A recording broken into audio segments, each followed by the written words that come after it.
অঝরে কান্নারত এই কৃষকের ২০ শতক জমির সব লাউ গাছ কেটে দিয়েছে দুর্বৃত্তরা। শনিবার গভীর রাতে মুরাদনগর ও হোমনা উপজেলার সীমানা ঘেঁষা তিতাস নদীর পাড়ে এই ন্যাক্কারজনক ঘটনা ঘটে।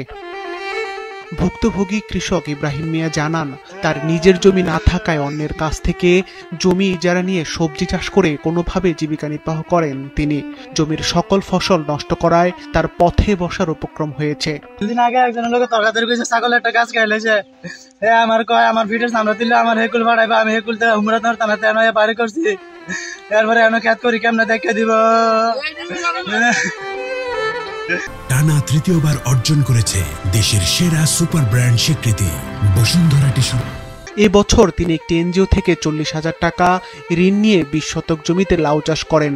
রবিবার সকালে খেতে গিয়ে দেখেন দুর্বৃত্তরা তার সকল লাউ গাছ কেটে ফেলেছে।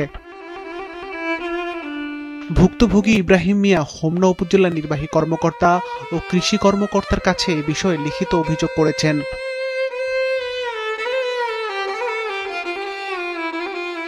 এই ঘটনায় এলাকায় তীব্র ক্ষোভ সৃষ্টি হয়েছে।